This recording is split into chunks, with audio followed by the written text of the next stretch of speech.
Podtacular, $3.97. Halo Boo for Halloween 2013.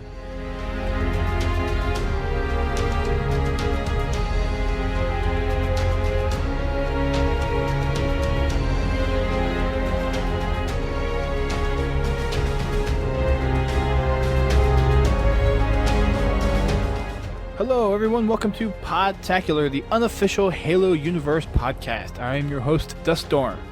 And I'm your other host, Brent Gamer.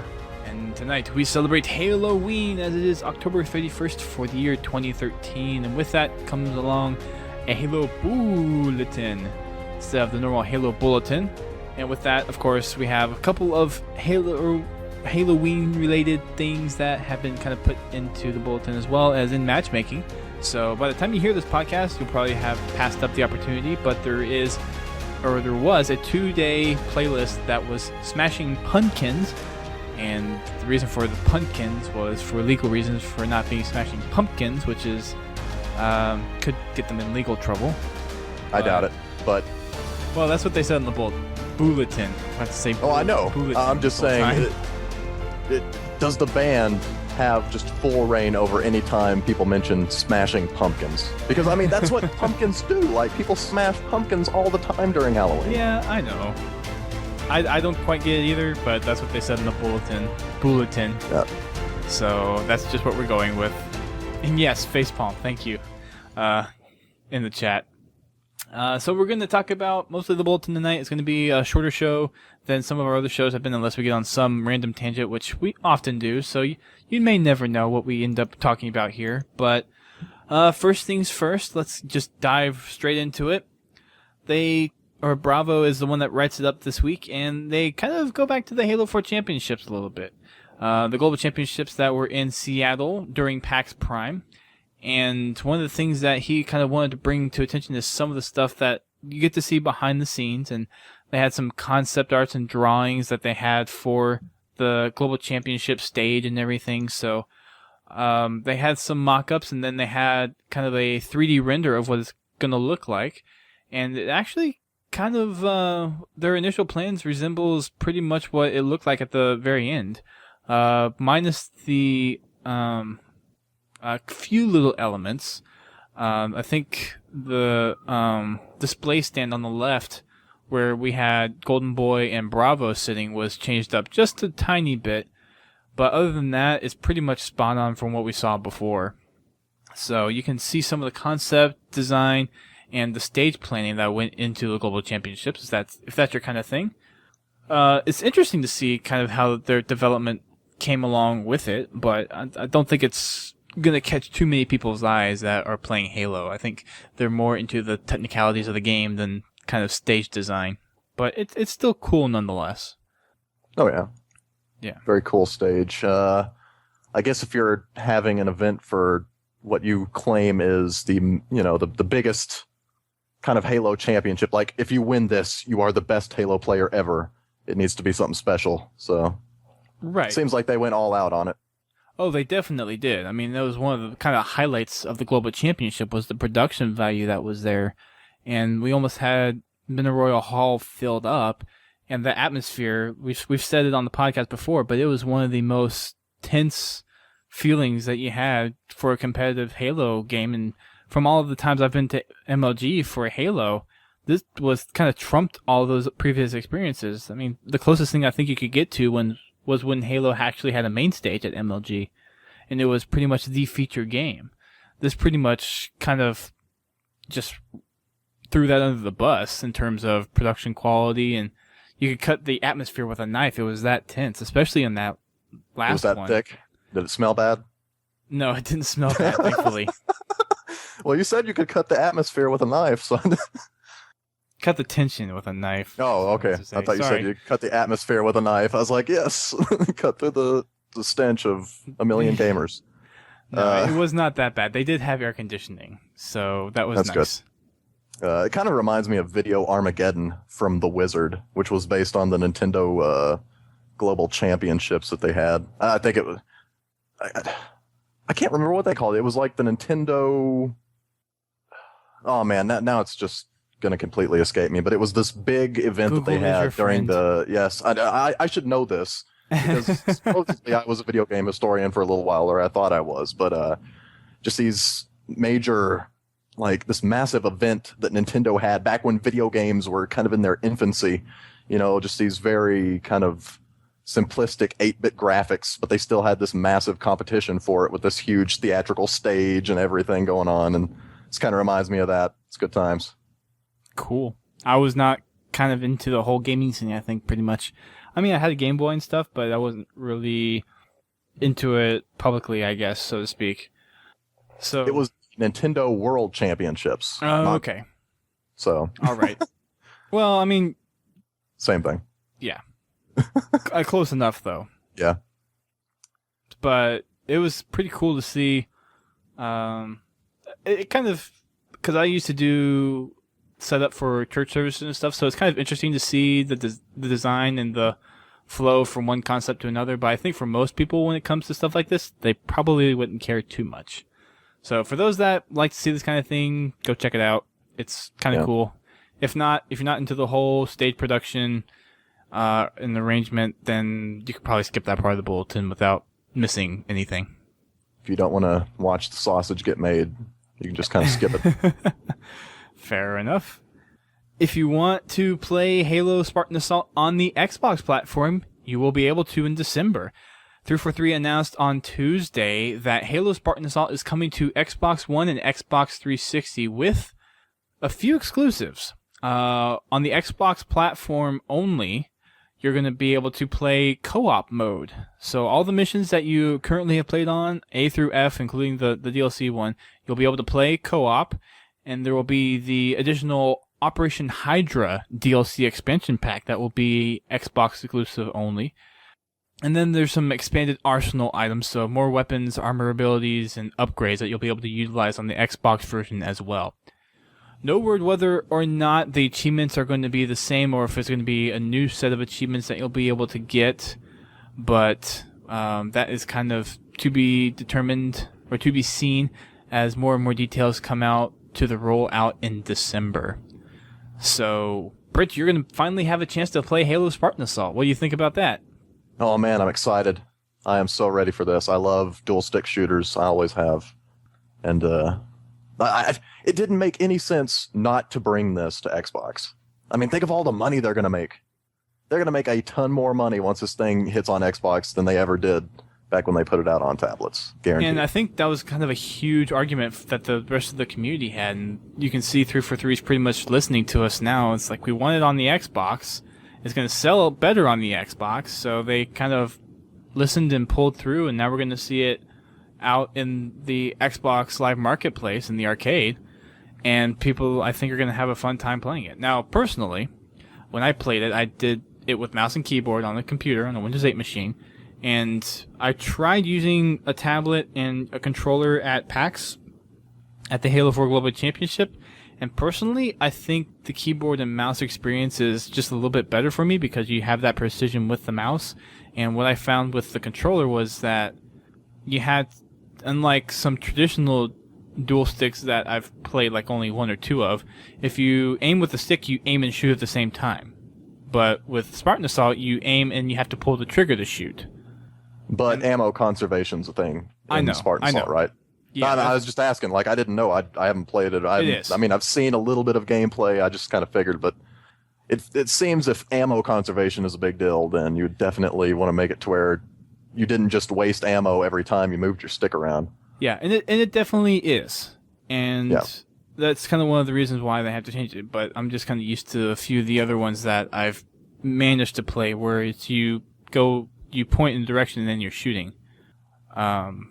And it's just a little bit harder to line up the shots, I think, with a dual stick than it is with a mouse and keyboard, which is why I think I'll stick with that. But obviously, to get the extra stuff, I'll get it for the Xbox and the Xbox One. So. Well, and the co-op will be fun too. I mean, online co-op. Yeah, that'll be nice. So, that stuff is supposedly exclusive to the Xbox, guys. I think they kind of mentioned that in their info page for Spartan Assault. I can see that maybe changing, but I think that's going to be those three things that we listed off are going to be Xbox exclusive. Xbox platform exclusive, so the Xbox One and the Xbox 360. And of course, they released some wallpapers in celebration that Halo Spartan Assault is coming to the Xbox platform. I like that. Sorry, go ahead. Farlight one. No, I was just saying, out of the 2 wallpapers they gave off, that Farlight wallpaper is pretty cool. Yeah, the one where it's just kind of the surface of the planet with the kind of Aurora Borealis or whatever's going on up there. I have no idea what happens in the story. All I know is it involves Palmer. So I'm going to go into Spartan Assault completely fresh, having no idea what's happening. Yeah, well, it's a good place to start, right? That's good for me, yeah. That's why I'm excited for it. Yeah, so no big deal. But yeah, that Farlight screenshot is definitely going in my desktop rotation of screenshots. Yep. Palmer one, Yeah, eggheads. It works, but for a desktop background, I like that kind of spacey stuff. I still want a bobblehead Palmer. Still waiting on it. They could totally pull one off. I know. I think a lot of people would buy it too. Oh, yeah. People love stuff like that. Just little tchotchkes that they can put on their desk from their favorite franchises. Jess, if you're listening, make it so. That's a fun word. Tchotchke. Moving on. This week, or at least the 2 days, the October 30th and October 31st, 343 put out a playlist called Smashing Pumpkins, which we mentioned earlier. And by the time you're listening to this podcast, the playlist has come and gone. But we had such fun with it during Wacky Wednesday that we may pull it out again for Wacky Wednesdays down the road, because it was pretty much just hectic and crazy. We didn't know for sure if the ball physics were changed, but it seemed like it kind of was because of how much the ball would fly. I mean, we would knock the ball so hard around Haven that it would actually go up and over the maps on the closed side, not the open sky side. And then there were other occasions where we actually hit the top and the furthest out part of the Haven skybox and the abandoned skybox. So I think the ball physics have been altered for this game type a bit. I think every game type that is distinct from each other, like the difference between Ricochet and Oddball, that's completely different game types, but they still use the same ball, essentially. I think that they should all have different ball physics applied to them, just to suit their certain game type. And you see that with Ricochet. I mean, the ball in Ricochet moves differently than it does in Oddball. Or at least it seems that way. I mean, it definitely seems that it's a different kind of ball. Yeah. I definitely agree with that. And yeah, someone in the chat, XRJ Diazo, he said, I wonder if he's RJD. If you're RJD, let me know. So on some of the maps, the ball is a static spawn, so it spawns in the same spot every time. So some people just camp the same spawn point and just kind of pick up the ball whenever it gets smashed out of the court. So I think Simplex was one that we played a lot last night. And, if you're on the edge of the bases, the ball can just fly out to the open, and then there's the ceiling that you can hit. So whenever you get smashed, and if the person was in the air that you got, or you were killing with the hammer, then the ball would just fly off and it would reset every time. So there were some parts of it that was kind of broken. They needed to have a little bit more dynamic ball respawns, but other than that, it was hectic. I think for some people it wasn't quite as fun. I know a game dude probably didn't have, or was starting to feel down after about 5 or 6 games. He's one of the regulars that we have who listens to the podcast and attends Wacky Wednesday, and he was trying so hard to get first, and he never won a game. He got second and third a lot of times, but he never won a game. So I kind of felt bad for him after he left. But there are certain things I think they could tweak with the game type and the map with the ball spawns and everything. But it's fun nonetheless. It's a 2-day playlist. It's just good kind of difference to have in the matchmaking options, and it was well filled out last night. I think last night I saw a big team was up to 4,500. Team Slayer was 2,700, and then the Smashing Pumpkins when we started was about 2,400. So there were definitely quite a few people involved with that playlist. So yeah. You missed out on some fun, Brent. Yeah, I missed it, but you did get to watch. I've been thinking. Like, this time next year, we might not even be playing Halo 4. We might be playing Halo 5 or Halo X-Bone or whatever they call it. Yeah, well, I don't know if you've seen a lot of the news that's come out lately, but there have been leaks that it's going to be Halo 5. Well, I kind of... There's been, like, regular Xbox publications that have come out and put Halo 5 in there, and the only thing that's not keeping it from officially being Halo 5 is Microsoft not saying it's Halo 5 yet. That's the only thing that's in its way. I just don't understand. Why don't you just say Halo 5? I mean, I understand it's going to be Halo 5. There's no reason to call it Halo Xbox One or just Halo, or that would just be confusing for people. I mean, a lot of people would see it. They're like, is it the sequel to Halo 4? Is it some sort of prequel? I mean, what is it? They're going to go with Halo 5, but... Yeah, I think they're waiting for more information to come out, but it's only logical to call it Halo 5 because it's a continuation of Master Chief's story. And it's been... I mean, if you look at Halo 3 ODST, I mean, they named that one a little bit differently. One, because it was still in the Halo 3 engine, and two, it wasn't the Chief. And then Halo Reach, well, I mean, you can kind of see that it was before Halo 1, so you can't really call it Halo 4. And there wasn't the Chief in there either. And then we saw the Chief come back and it was Halo 4, and then we're continuing Chief's story, so it's going to be Halo 5. So it kind of makes sense. Metal Gear Solid 3 occurred before Metal Gear Solid 1 and 2. But it was Metal Gear Solid 3, so they could have named Reach Halo 4. But I think they're keeping with the numbered games as Chief's story. And if I'm just saying... Go ahead. Well, I think if we have a split off, like I think we've talked about this on the podcast before, but if we have a split off where Spartan Ops kind of becomes its own game, its own storyline and entity, then we could have Halo some kind of title. And then we could just have the numbered Halos, the one that continues the Master Chief story. And I don't see a problem with having like Halo 5 and then a subtitle, like Halo 1 was called Halo Combat Evolved. Now, we haven't had any subtitled games since then, but I don't see a problem with coming up with a subtitle for Master Chief's story if there is that additional branch off of the game. Can I issue a challenge to our listeners? Sure. Just for my sake, and you can send this to Brent at Podtacular.com. I think that still exists. It does. But try to figure out if you were going to give subtitles to each game in the Halo series after Halo 1, which is Halo Combat Evolved, what would you subtitle them? Like, for example, Halo 2, New Mombasa or something. Halo 3, Finish the Fight. You know, just think of the most creative subtitle you can and send it to me. And I might, shout out. That'd be interesting. Let's make that let's return the question of the week and make that the question of the week. Shall we? Because Metal Gear Solid did that. Metal Gear Solid had number 2, which was something or another. I can't remember anything about Metal Gear Solid except for Metal Gear Solid 3 Snake Eater. But those had numbers and subtitles. Huh. Well, that's something that we can definitely explore. So yeah, let's throw that a challenge to the listeners for the question of the week. If you could give a subtitle to every Halo game, every mainline Halo game, what would it be? Yeah, I saw that. In the Twitch chat, yeah. RJ says Halo 4 Casual Friday.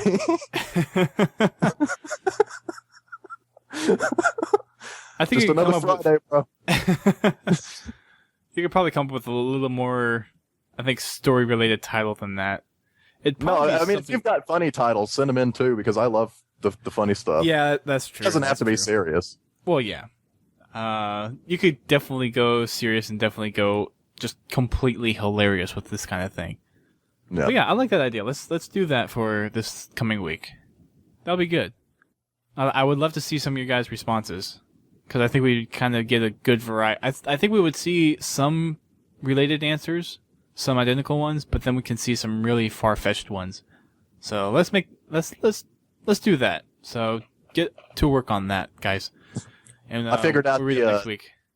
I figured out my subtitle for Halo Reach. It's going to have a second subtitle. It's Halo Reach History Revised.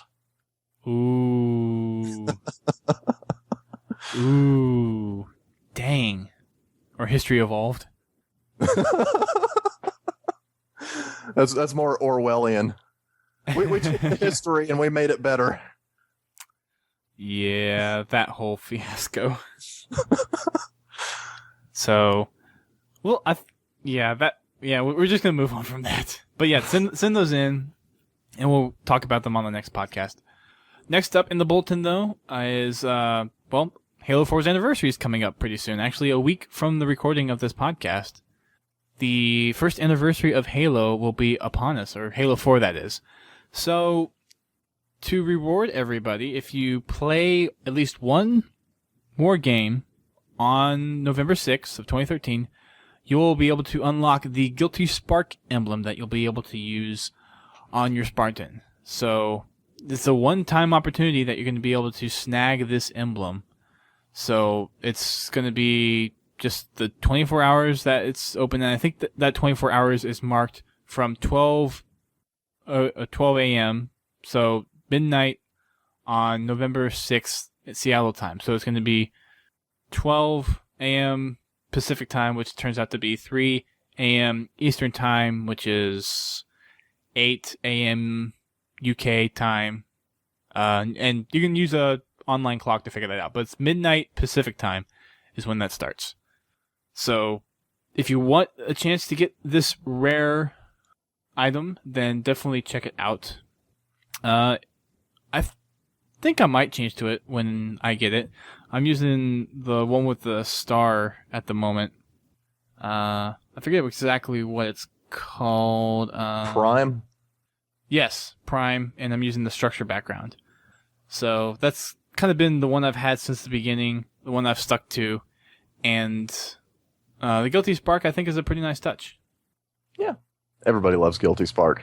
Of course. I went back in and looked at my Halo 3 screenshots on BNet, and I had an old screenshot from High Grounds where I went into Forge and floated around as Guilty Spark, kind of set up this computer station inside the base in High Grounds, the defensive base, and made it look like 343 was checking the internet or something. It was kind of a cool screenshot. I'll post that up in the Twitch chat so other people can tell me how mediocre it is. But I mean, looking back at that stuff, like, it's always good to look back at your past, see what you did in games, right, that you haven't played in 6-7 years. Right.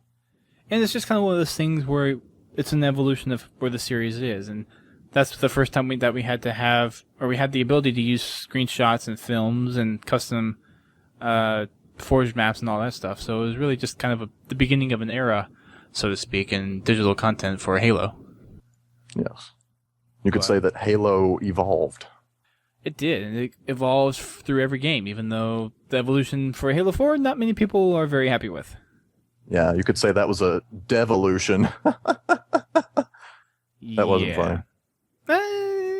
Not really. It had a certain ring to it, but yeah. I mean, it wasn't a joke. That was like a statement. That was an opinion. Pretty much. But yeah, so it's a interesting little emblem that you can grab for yourselves whenever you play. And remember, you have to play it on November 6th. That's the only time you'll be able to get it. Yep. So make sure you get to it. We'll be tweeting about it, of course, when November 6th comes around. So if you need a gentle reminder, then you can subscribe to our tweets if you want to. And then we'll announce it, of course, whenever that day comes. And it's next week, so it's the day of the podcast. So that's also not that hard to forget either, hopefully. So next up in the bulletin is the Team Slayer update, and that is detailing some of the stuff that's going to be changing with Team Slayer. Of course, last week's bulletin mentioned a CSR reset, and they kind of go into a few more details into what that CSR program is going to be. So they've been, Bravo's been working with Josh Minke and Quinn De Hoya to kind of see where the community really needs to kind of push forward with the Team Slayer, since that's where a lot of, at least a lot of the competitive stuff seems to be going down between that and Team Throwdown. So they're kind of developing a newer system based off the CSR that's going to help showcase some of the better players in the playlist, and that program is designed to be launched sometime next month. They don't have a set date yet, but as far as kind of timeline, is going to be coming up very soon. So Team Slayer is going to be moving from an individual-based CSR to a team-based CSR. So if you guys remember, there's this different mechanism for calculating CSR based on individual performance versus team performance. So the Team Slayer is going to be now based more on team performance. So it's going to encourage a lot more people to go into the Team Slayer playlist in teams instead of individually. So you'll be able to hopefully judge how your team is if you go into the Team Slayer playlist as a team. That'd be pretty cool to see. Yeah. So, of course, the CSR is going to be reset on that playlist. It's not going to be reset across the board. It's just going to be reset on that playlist. And that's kind of just as an overall administrative thing, and especially if they're coming out with or switching over to a different CSR based off the team instead of individuals, they kind of need to reset it anyways. So that's just kind of a no-brainer. At least for me, it seems like a no-brainer. And then, of course, they mentioned on the last bullet for the Team Slayer update that there are going to be regular CSR resets. So you can always make sure that your skills are kind of sharp by seeing the resets, seeing where you stack up against other people. You'll get matched up a little bit differently every time there's a CSR reset, but there's no details on how often that reset's going to be. There's going to be resets that occur at a certain predictable time frame or time period on the Team Slayer playlist. They are looking to evaluate some of the details behind the playlist, like the maps and the game types, and see what people are voting for. So they're going to kind of try to tailor the experience a lot more to what people want as well. And no words if they're going to be doing this on any other playlist. I think this is pretty much the one that they're focusing on for now. So you don't have to worry about any CSR resets, any reassignings of CSR calculations on any other playlist. This is just Team Slayer. So that is good for that. The next rotational playlist that we are getting is the multi-team playlist. So, of course, they're bringing back the whole community voting thing. They're calling it community choice. And for the one for last week, the community choice was for Ricochet. And there was the options between Quickochet, Legendary Ricochet, and Shotgun Ricochet. And Shotgun Ricochet won out, which I personally didn't find very fun. People love shotguns. Well, true fact. It was kind of just frustrating to play with Ricochet. I'm not sure. Some people that play Halo are a little weird, I guess. I would have personally gone with Legendary Slayer and Quickochet over Shotgun Ricochet any day. Because I was playing with people over the last week or so, and I hadn't played it yet, and a couple of people I was playing with definitely didn't like Shotgun Ricochet, and then we got into Shotgun Ricochet, and I understood why it wasn't that fun, because it was just kind of all close up, and with the shotguns, if someone starts running, you can't catch up to them very quickly, and they can score pretty easily. So it's a lot harder to stop the ball, and the only chance you can really do that is if you get up close to somebody, and it's not that easy to do that sometimes with how the shotguns. I mean, you still have the sprinting ability, but it's just a lot harder to defend goals with Shotgun Ricochet. A lot harder to play defense, a lot easier to play offense. But for this week, the multi-team game type choices that the community is going to have the option to vote is multi-team Regicide, Team King Snipers, so Team King of the Hill Snipers, and Rockin' Rails. So I think for me, multi-team Regicide would be interesting. We haven't seen multi-team Regicide out there, I think, for that long. But I would like to get the chance to play it because I actually haven't played multi-team Regicide yet. And Snipers, I don't care for too much. Rockin' Rails, I love rockets and I love railguns, so that would be an okay choice for me. Looks like, let's see, Pins Halo apparently does not like Rockin' Rails in the chat. So let us know what the rest of you guys think about some of the choices up there. Looks like RJD likes Rockin' Rails, so I personally like it. I think it's fun. I like the high explosive ones, and the railgun is my favorite weapon in Halo. I want to say my successful hit rate with the railgun is probably somewhere around 75%, 75% hit rate. So, or accuracy, I guess, is the appropriate term for that. So I absolutely love the railgun. But I think if I had a choice, I would choose multi-team regicide. What about you, Brent? What's kind of your feelings for this choice for the multi-team playlist? I don't know. It's like a choice between game types that I don't really care for. Regicide is probably the one I would choose to play if I had to play any of them. But I'm just not big on the idea of Regicide to begin with, which is, I mean, when it was first conceived, Regicide was made as a way for casual players to catch up to better players in a match. The idea being that if you're a good player, you're going to be the king more often, and if you're the king more often, then the other team can score more points on you because they can kill you. You're only getting 10 points per kill, on non-kings and however many for kings. Well, and I think this is also the multi-team is an 8-player lobby, right? So multi-team regicide would be 4 teams of 2. Yeah. So it's almost like team doubles with a slight twist. Yeah. But I'd probably go with that. I'm not big on sniping. Like, sniping just...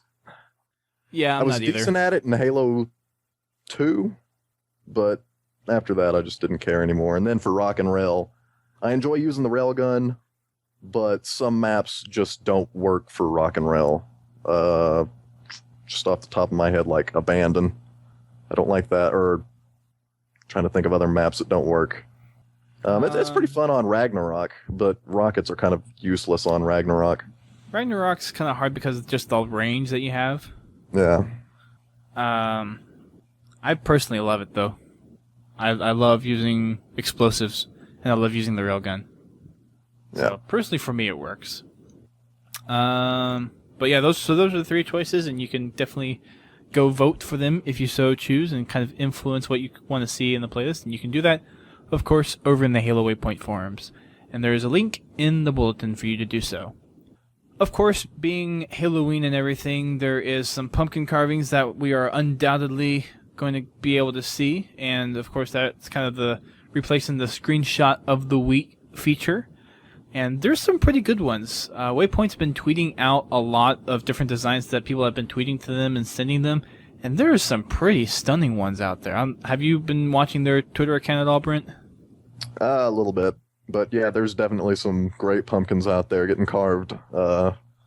People have a lot of time on their hands, a lot of passion for the franchise. So yeah, so it's. I would enjoy pumpkin carving, except I'm just not any good at art or crafts. I'd probably really kind of whatever I did, I would just make a mess. It wouldn't look good at all. Yeah. So if you're on the stream right now, I'm actually have their Twitter page pulled up, and just going to look through some of these on top of the bulletin. Probably one of these will end up being our podcast art anyways. But well, I mean, I was going to suggest another picture be the podcast art, but we'll talk about that in a minute. Okay. But let's take a look at the screenshot gallery that's been replaced by some of the pumpkin carvings. Pumpkins. If you want to go that way. Some of them are actually just costumes for Halloween, but we have one pumpkin carving by Berserk on Xbox Live, who I'm actually a friend with on Live, and he drew the legendary shield that you get whenever you do the legendary difficulty. That's the Elite Skull with the shield and the 2 swords. So that one's pretty cool. Halo 4 logo, obviously. This one is probably my favorite. This is the Chief and Cortana, like that final scene when she's using the hard light, and when she's in her hard light form. So it's basically that scene, and that's kind of what I want to use for the podcast art, because that is so cool. And I think if there's, at least just from the ones I've seen, if there's any pumpkin to win the Guilt or Lantern contest, that should be the one to win. Hands down. Yeah, it's got some pretty great production value there. Real polished. Just looks nice. I mean, it almost looks like it took forever to make. Yeah, but it is. Oh my gosh, it is so good, and it's. I'm almost tempted to make it a wallpaper, to be honest, because of I mean, imagine the time that it went in there, and it looks like it could actually be the scene with just an orange filter over it. The detail in it is that good. If you don't know, or if you haven't seen it yet, go to the Waypoint Bulletin and check it out, because it is by far one of the coolest pumpkin carvings I've seen that's Halo themed. So there's a few other ones. There's Mr. Chief, obviously, that's been carved. Someone actually did a mock-up of Mr. Chief as well, a little drawing. A couple of people with Spartan helmets on, Spartan costumes that they're doing for their Halo, their Halloween costumes and everything. A few other Mr. Chief ones. There's a one that's titled Cosplay. It's at the very bottom, and it looks like it's basically Master Chief. Or actually, I don't think it's Master Chief. It's who has that helmet? Because it's Noble Team. Because it has the Noble Team emblem on the armor. Who has that helmet? Shoot. George? Is that George? No. Shoot. I'm Googling it now. But yeah, so someone from Noble Team is he dressed up in basically with a skull in his head. So let's see. I have the image up. Actually, I don't know, because that helmet doesn't match anything. Unless that's supposed to be Noble 6. Yeah, just... But that helmet doesn't really match any helmet configuration that Noble Team has. It's supposed to be Noble Team, though, because there's a Noble Team emblem on the armor. Well, and one of the most famous scenes from Halo Reach is the very end, when you get that nice little... I bet I know what it is. I bet it's a Photoshop screenshot from Halo Reach. I bet you that's what it is, because if you look at the background, that looks like it could be from something like Ivory Tower or whatever. That Reflection. Yeah, looks like it could be something from the Reflection. I don't know. I mean, it might be, but I don't know. It could be a really well done Photoshop, but I'm not sure. Whatever it is, actually, there's a Twitter link. Let me click on the Twitter link and see where it goes. Doesn't say. Oh, it actually is a real picture. It's... Yeah. Huh. Yeah. Someone's actually dressed up in the skull with a skull and a helmet. Okay, that's a little more creepy now.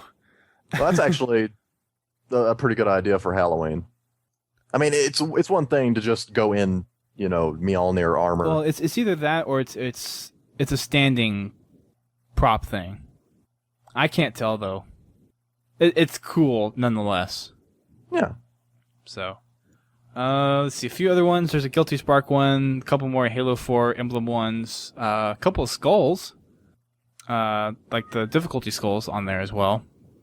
There's one on here that they've card text into. So I think a lot of these are pretty good. Going over to their Twitter stuff. They have the Master Chief Believe. They have the Ninja emblem. They have Cat's helmet. They have one of them has the Halo 4 Global Championship one, along with a Borderlands one. Believe it or not, a vault symbol. I'm a big fan of Borderlands, so yeah. Everybody loves Borderlands. Mm-hmm. Well, not everybody, but people who enjoy video games enjoy Borderlands. Yeah, Borderlands is fun. Oh yeah. There's a few other ones that are just Halo 4 related. There's one in here. They actually did the flood face.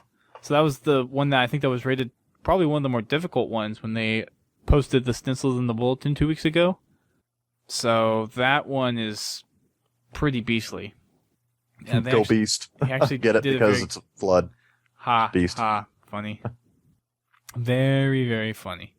So some of these are, of course, included in the bulletin.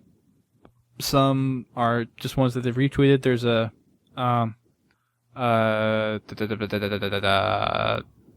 God. Oh, why was I not alerted to this? There's a UNSC cadet track jacket available at the Waypoint store. Oh yeah, we're gonna get to that. Yeah. Yeah, they announced that yesterday. I don't want to get to it. I want to get into it. You're funny.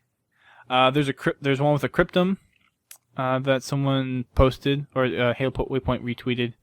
Another Halo 4 Global Championship one. Someone drew Mr. Chief on one of like the small pumpkins, and in the background they have one of the figures with a knife out about ready to stab it. So I thought that was funny. That was kind of one of those things that I saw. I was like, oh, that's cool. But yeah, so that's some of the stuff that they retweeted, and a lot of the stuff that they retweeted they did put in the bulletin, but there's a couple other ones. If you go to the Halo Waypoint Twitter, you'll be able to find as well. So pretty cool stuff. And that wraps up the bulletin for this week, or the bulletin. Ooh, boo. So lots of cool stuff over there.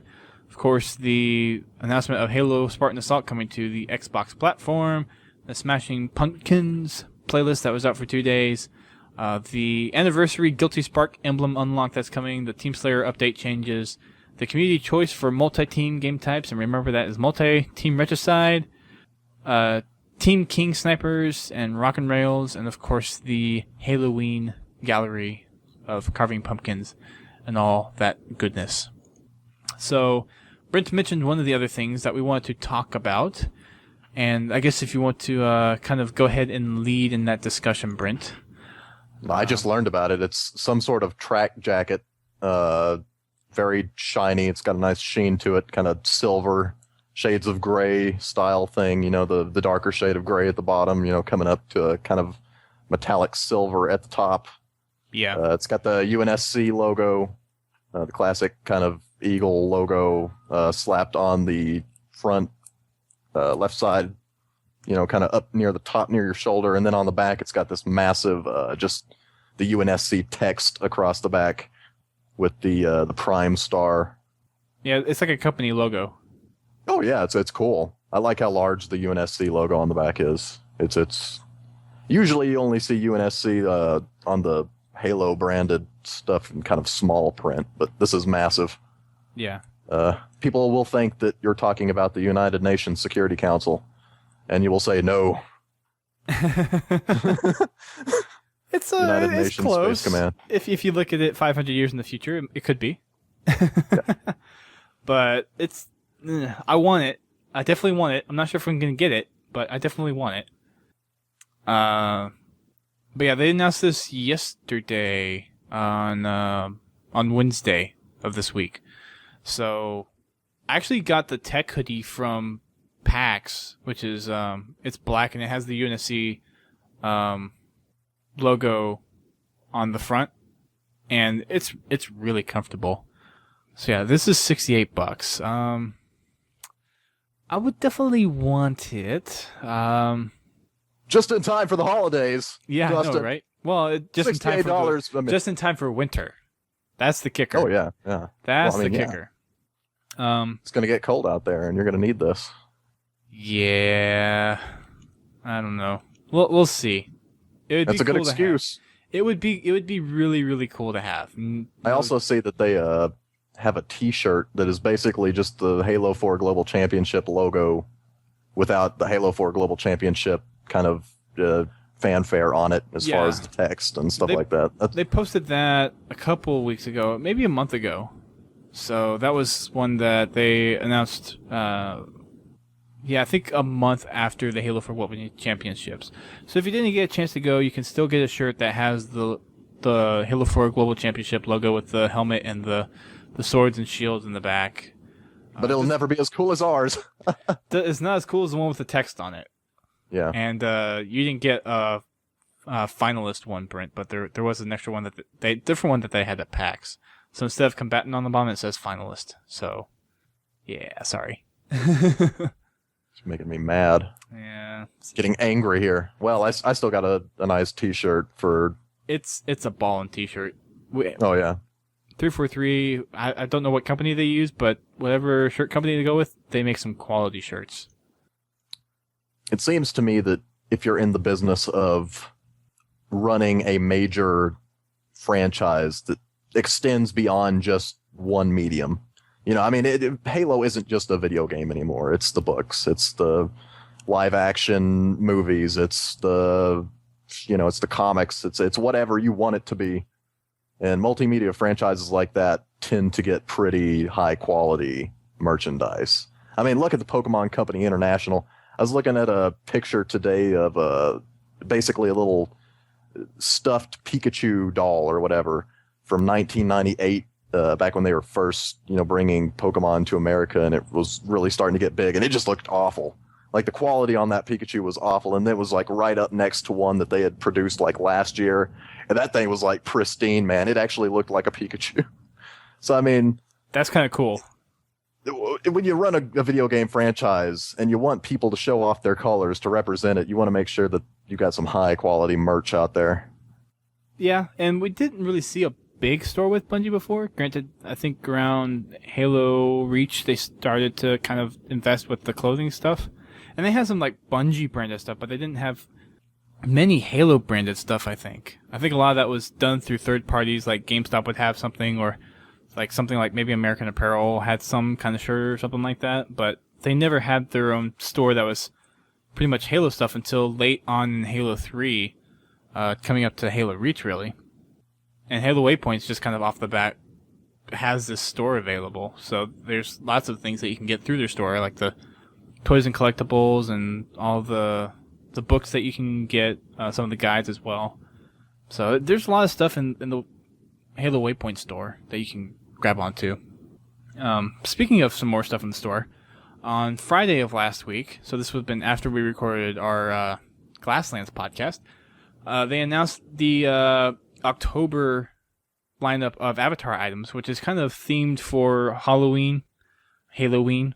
And there's a couple of things up there. They have an energy sword, a hard light shield, a Julim Dama avatar outfit, a Gek avatar outfit, and believe it or not, a Mr. Chief avatar outfit that you can wear. So if you want to dress up as the infamous Mr. Chief, illustriously created by none other than Frankie, then you could wear that for, I guess, next year's Halloween, since by the time you're listening to this, it'll be pretty much past Halloween.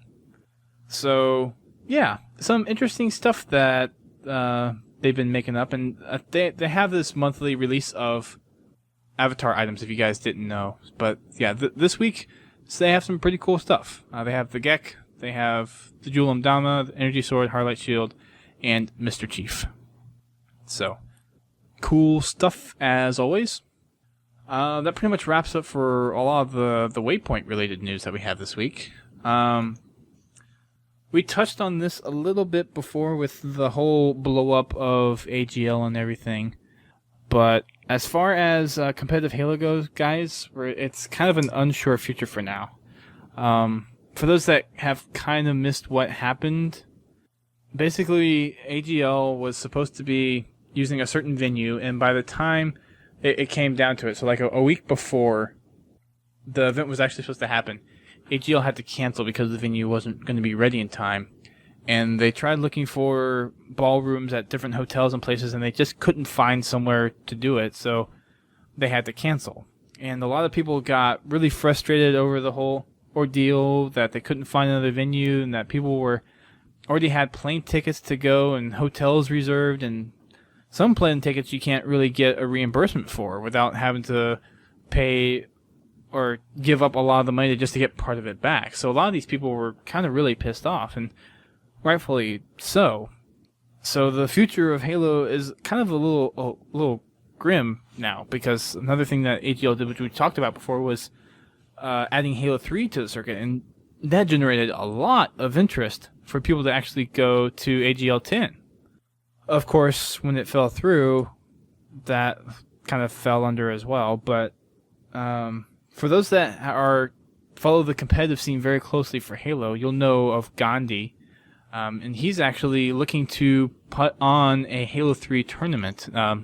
hasn't said anything like official yet. He's just said that he wants to put on a Halo 3 tournament, and this would be something that would kind of be largely attributed to community support and just really this is a real testament. If the community could pull this off, if people could come together and actually still believe in Halo, whether it's Halo 3 or Halo 4, anything, pretty much, there's always room for Halo somewhere, and it's up to the community to really make sure that it shines.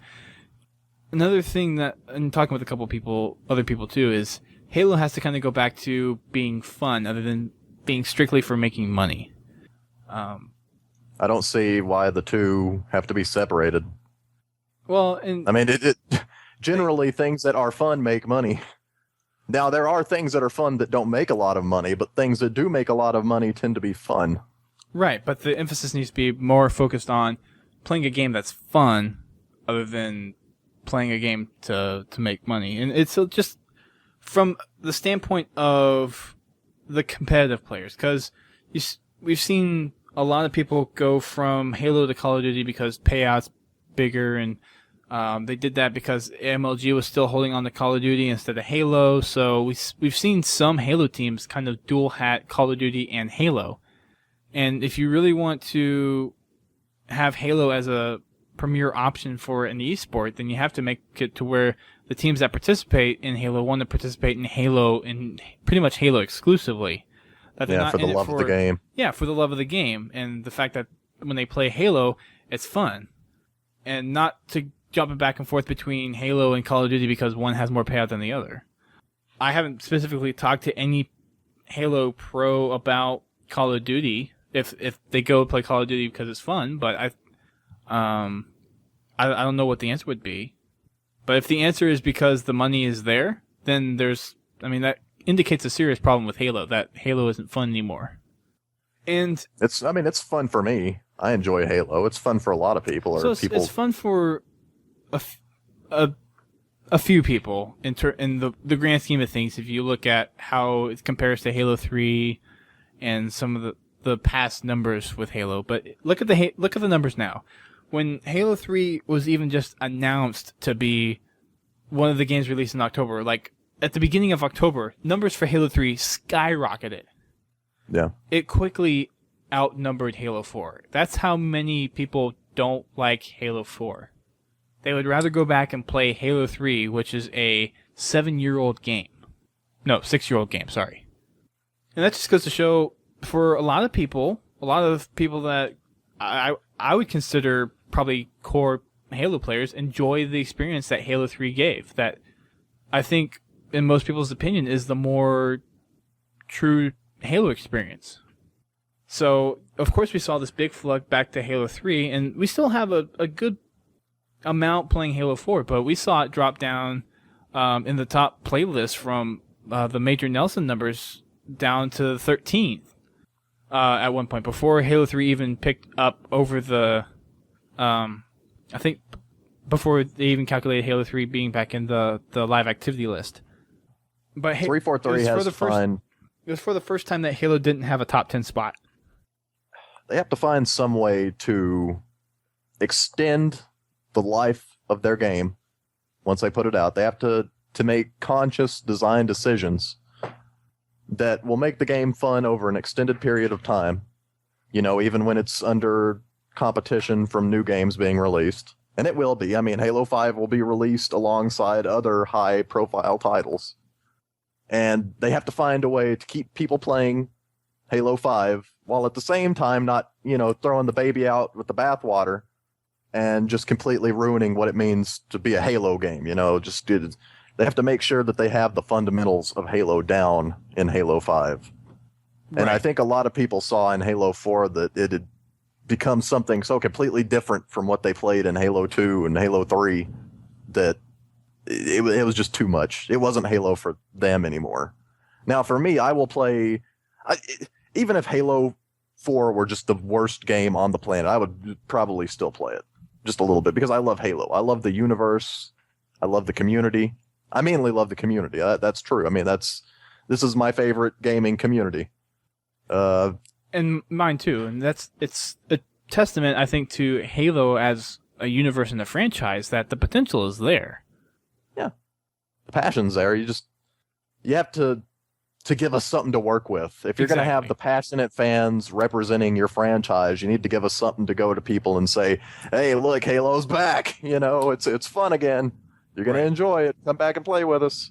When if you look at a lot of the people that, at least that I see as some of the big movers and shakers, they haven't liked Halo 4 as much as some of the past Halo experiences. And we've seen people like Gandhi and Ghost Ayame and, I mean, before the whole mess up, like the guys at AGL really tried to support Halo 4 as much as possible and get people to play in it. But a lot of the people that kind of participated in that kind of thing just didn't feel essentially the fun factor for Halo, and the attention that Halo 4 got kind of died before AGL started getting engaged in their tournaments, and the better and better their production got, the more and more teams started to get involved until the Halo 4 Global Championships got around. Everyone rushed into that, and then it kind of the turnout numbers for teams registering in AGL kind of dropped.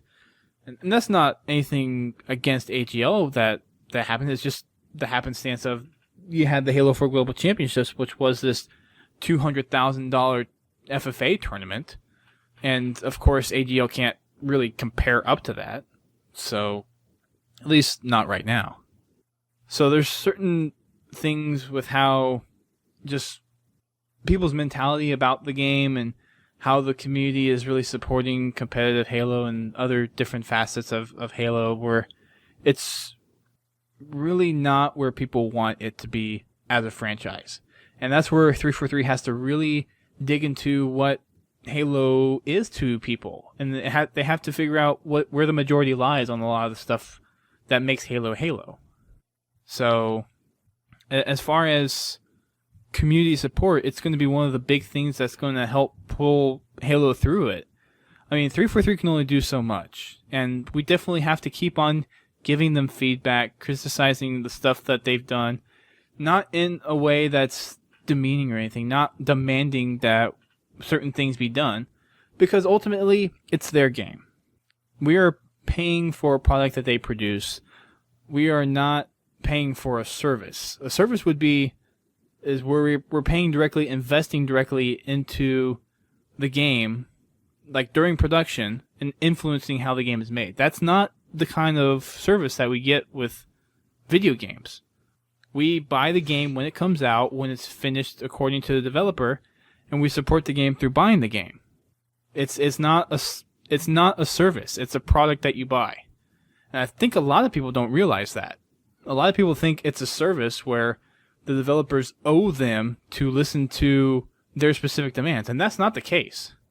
Now, they need to listen to the majority of the community and really nail down what the community's wants and needs are. And there's definitely a lot of things too where 343 needs to go back and see what magical formula Bungie had with Halo, kind of recapture that for Halo 5, and then add their twists to it. And there's lots of things they could do with that. They can look at some of the past engines. They can look at communities. They can ask community members, what is it that you liked from past games that you didn't like in Halo 4? Have a beta. Those kind of things. So, I think their potential is there. Another thing that people probably would agree with is don't rush production. I mean, it seemed like Halo 4 was rushed because a lot of people said that when Halo 4 came out, I mean, we had this discussion plenty of times before, but a lot of people viewed it as the Halo 4 beta, and then when the first big title update came out, they viewed that as Halo 4 as it was meant to be. Now, technically speaking, when Halo 4 dropped, it was Halo 4. It's not a beta at that point. I will argue that it's not a beta because it's simply not a beta. But that's how people felt that the game was. That they felt it was an undelivered project. And that's something that they need to make sure that they don't do for the next Halo game. And honestly, the fact that they're coming out with Halo 5 2 years after Halo 4 instead of 3 years has some people worried. And it's also another question to whether or not 343 was focusing too much on Halo 5 at the time over Halo 4, and that's why Halo 4 was sucky, or whether they saw some issues with Halo 4 and they're like, we're going to wrap this up as it is and we'll deal with the issues down the road and start working on Halo 5. But there are some managerial issues that people have with how 343 has run some stuff in creating their games that need to be, I think, addressed, or at least needs to be considered by 343. Now, to the fact that they do that, that's up to them. I mean, they're the company, they can figure it out, they are smart, they listen to the community. We've had plenty of examples where 343 has listened to the community and really tried to bring out what the community wants. Now, I've seen on Twitter in a few places where people are like, 343 is not listening at all, they haven't done this. Well, if you look at it, they cannot do everything that people want. There are certain things when you're delivering a service and delivering support where you have to evaluate what things you want to do and you can do in a certain amount of time versus things that maybe need to get done in a certain amount of time. So there are things that of want. So I'll take an example with, let's say, campaign theater. There's people that have been able to get into some of the theater stuff within the campaign, but it's something that they're probably not going to likely do because, A, who knows what kind of bugs are there? Maybe the theater mode has the potential to crash Halo because of misallocated resources or because of somehow maybe some of the geometry is drawn when the camera's facing certain geometry a certain way, or maybe it'll look bad. So there are multiple factors for some of the stuff that they may not be able to do things. One of the things I would like to see is race. And we've seen game types be created for race. And as much as we've seen race out there and it seems pretty stable, there may be little quirks with the race game type that they don't feel confident about releasing it because of certain risks that it has to the game's behavior. There's a lot of things that we don't know about Halo. And the modding community is good for that kind of things, to just see where some of the potential for the game is. And it's up to 343 to act on that potential. And if they want to act on that potential, then they'll do it to the best of their abilities. And if they don't, then it's not something that we should be crying over.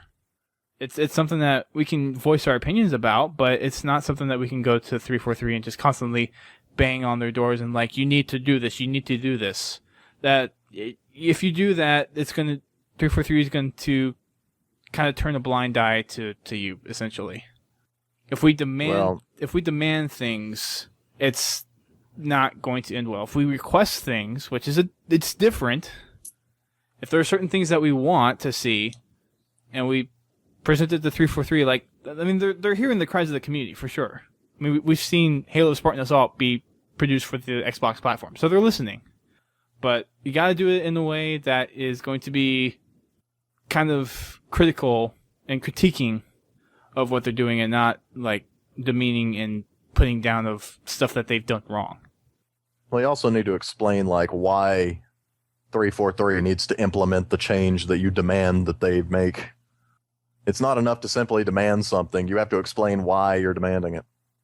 Right, you have to have some supporting evidence behind what you're requesting. But I'm saying, I mean, it's not even supporting evidence. I mean, you just have to think out your opinion.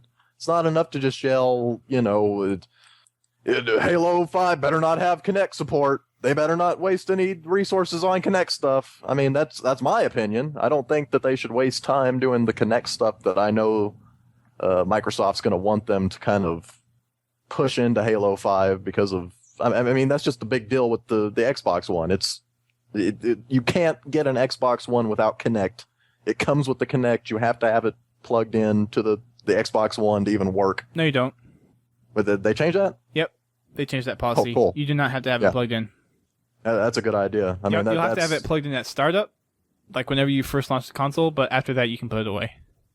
That's cool. Yeah. I'm glad that Microsoft is actually listening to some of the complaints about Xbone and making some changes there before release. But you just have, whenever you go to ask for a developer to change something, the best way to go about it is to think out your opinions, think out your ideas, and then write an article about it. And regardless of whether or not that article makes them change, you're going to have people reading it. You're going to have people talking about it. And then if you're lucky enough, people are going to talk about it to where 343 notices that this is something people care about and they're going to make a change. But just yelling at 343 and kind of just demanding stuff from them when you were in no position to be demanding stuff. I mean, you could vote with your wallet, but the chances are, even if you boycott Halo 5, there's going to be too many people buying it that it won't matter. Halo 5 will make money, just like Halo 4 made money, just like every Halo game before it makes money. I mean, the thing about a franchise this big is the only people that critique it at a high level of video game critique, people that think about Halo on a very fundamental level as far as the gameplay mechanics and stuff like that. We're a very small portion of the people that play Halo or play video games. We're probably like 10%. Yeah, I mean, it's if that. Most people that play Halo, they don't keep up with the Halo news. They don't keep up with stuff that 343 is doing. They don't keep up with the books and the side stories and stuff like that. Most of them probably don't even play Halo multiplayer enough to understand how to play that at a high level and kind of the high competitive level. But if you're going to ask for a change, you got to get the community behind you to say, yes, this is something we want changed. We want our video game this way, and if you don't provide it, well, we're going to be disappointed. The thing about video gamers are, you can tell us anything. You can tell us that the Xbox One will actually, inject you with a needle for no good reason every time you turn it on just to make you mad. And people would still buy the Xbox One and play it. They would complain about being poked by a needle every time they turn it on, but they would still buy it and they would still play it all the time. The thing is, every time we get mad about something, we never actually go through with boycotts and stuff like that. And then the thing is, even if we do boycott an item, there's not enough of us to matter in the big scheme of things. So the only leverage you have against the developer as a dedicated fan is basically making them worry that the prestige of the franchise is at risk. Because the fan base, the dedicated fan base, that's where the prestige is. That's where people understand why your game is good and why it should still exist.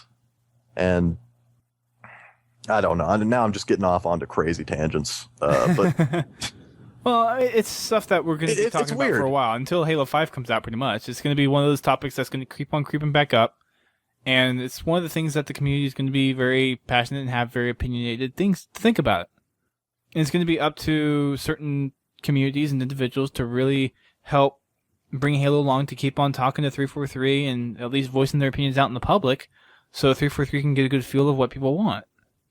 It brings up a good point, though, is as a dedicated fan, is it worth it to critique a game studio at all, though? I mean, when I go to critique a game, it's not because I think that they're going to change it. It's because it's just fun for me to critique things. It's just fun for me to look at something and find out why I like it or dislike it. But when I critique Halo, I have no illusions that they're going to listen to me and change it. I don't. But I see so many people out there that are dedicated, and they think because they're dedicated that developers are going to listen to them on these things, and they don't. I mean, people have been asking Pokemon Company for a mainline Pokemon game on, the big consoles, like Wii U or something for a decade and a half now. We've been wanting that. We want a real Pokemon experience on a high-definition console. We're never going to get it. The developers already said that the reason that Pokemon will always stay on handhelds is because that's the social nature of Pokemon, and they don't want to lose that, which makes no sense in, the age of online play or whatever, but... Well, I can see that with Pokemon a little bit. That's just kind of how Pokemon has evolved, because I've always played Pokemon on the handheld. I've rarely played it on the console. Like, I've had a friend that had the Pokemon Stadium for the Nintendo 64 and the Stadium 2 or 3 for the GameCube, and it was one of those things where you didn't really, or at least when I played it, you didn't do much with it. It was the handhelds that was the Pokemon vibe. That was the problem, though. The problem wasn't Pokemon Stadium being a real mainline Pokemon game. The problem was that it wasn't. The problem was that you couldn't go around and there was no world to explore in Pokemon Stadium. You couldn't catch Pokemon. The only thing you could do was battle, which is a big part of Pokemon. That's the main gameplay mechanic, but there's so much other stuff to Pokemon, the mainline games, exploring the world, catching the Pokemon, raising the Pokemon, just all this other stuff. And Pokemon Stadium kept that out. That was different, but this isn't a Pokemon show. We gotta get back on Halo before we completely derail it. Before we lose everybody. Yeah. I think 343 would do good to put out a beta and show people that Halo 5 is the game that they want it to be. Yeah, and it doesn't have... I mean, it would be nice if it was a public beta. It'd be nice if they could really get a load-balanced number, because one of the things that a lot of games have issues with is that initial day rush. And if they can get some kind of anticipation of what that's going to be, it would be helpful on launch, for sure. But if they don't even do a public beta, have something like what they did with ODST, where if you get that game, you could play the Reach beta for ODST. I'm not sure what game they would do that with. They did Shadowrun for the Halo 3 beta, right? Yeah. So maybe do something like that, and you have people that they'll want to play the beta, so they'll go out and buy the game, and you can get a good basis that way. And if not, have a private beta, but that is publicly recognized and that people playing the beta can post stuff about. And that way other people can come and critique what they see. It doesn't have to be something where maybe everyone has to have access to, but if the public is aware of it, they're more likely to get feedback, and they're more likely to be happy with the in-game content of how it's going to be produced. It's as simple as that. Well, also, I think if you put out a beta, you're basically giving people a warning. You're like, if you don't like this game, don't buy it. But, I mean, if you buy the game after you played the beta, and you didn't like the beta, I mean, you can't complain after you buy a game for a beta you didn't enjoy, and you didn't like the game after you bought it. Look at Armor Lock for Halo Reach. I mean, a lot of people were okay with it during the beta, but everyone hated it after the beta. Yeah, but why were they okay with it during the beta? I mean, was it just because it was new and novel and they didn't understand exactly how much it would go towards, kind of ruining the game in its own special way? I think they changed the duration. People were complaining about Armor Lock before the beta ever came out. I mean, the people were complaining about beta or Armor Lock since we knew about it. When they showed it off. It wasn't as big of an issue though, and then it just kind of blew up after the game came out. I didn't hear too much about it.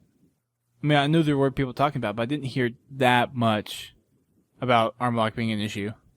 Well, I mean, the concept is flawed. I mean, Halo is a game that's supposed to be very fluid and constant, and you have this ability that essentially just shuts down whatever's happening in that area. It doesn't matter how much you shot that dude in the face. It doesn't matter about the grenades or whatever. As long as he's alive, as long as he has enough health left to hit Armor Lock, everything you did doesn't matter. The game's going to pause for the next, 5 or 6 seconds, and you just got to stand there while... I mean, people learn that you don't just stand there. You keep going, or, you get out of the way, because if you just stand there, eventually his buddy's going to show up and kill you. But people could have just noticed, if you thought about Armor Lock hard enough and thought, how would this change the game? Even before the beta came out and people could play with it, you could probably foresee the problems that people had with Armor Lock. Probably, yeah. But, I mean, the simple thing of it is the beta will definitely help kind of clear some things up. And I think a lot of people will be more accepting of a game if they actually had a chance to participate in the beta and kind of influence the game to begin with. People love betas. That's just my It's a good way to sell games, too. Yeah, that's true. Man, Crackdown, people... I mean, that game wouldn't have sold at all, I don't think, if it wasn't attached to Halo 3. It was a fun game, but people bought it to get into the beta. Yeah, that's what I did. So... Let's go to the submissions. Yeah. We've talked about this long enough, I think. But yeah, beating a dead horse. Yeah. We have some submissions from 2 weeks ago that we didn't get around to because we got into a long conversation like this one. But we want to kind of go through and read some of the ones that we did not get a chance to read. We do have a couple more submissions that hit our inbox, but we're going to save those for next week's podcast. So if you submitted one and we're not reading it tonight, then don't worry. It's not lost. We still have it. We'll be reading it soon, though. So the first one comes from Ivan. And he writes, "Hey, Podtacular. Recently, you guys mentioned that if the Halo community wants to insist on change in different areas of incoming Halo games, we should make our opinions and ideas heard. So I'm going to step into this awesome pair of shoes, even if they are too big, and make some small voice heard in this big community. I only want to cover one topic because it is so dear to me. I always loved Firefight because of the game, different modes, and awesome maps. Reach's Firefight was very fun and customizable. When Halo 4 did not include Firefight, my experience in the game wasn't as full as it was in Halo Reach. Spartan Ops was fun in my opinion, but extremely linear. But this is the thing. 343 had a lot of great ideas in Spartan Ops that would make a new Firefight amazing. Something that Firefight didn't have was a very interactive experience. Imagine having to do a generator defense with waves of flood pouring in over and over. This would create an awesome experience for almost everyone. I mean, you don't like going on huge killing sprees, as you know you could be eaten alive in any second. You guys mentioned 343i needs to innovate, and I think one of the best places to start is right here, because we all have seen how they can make cooperative experiences fun, but they can be made even better right here in Firefight. Thanks, Podtacular, for the awesome podcasts."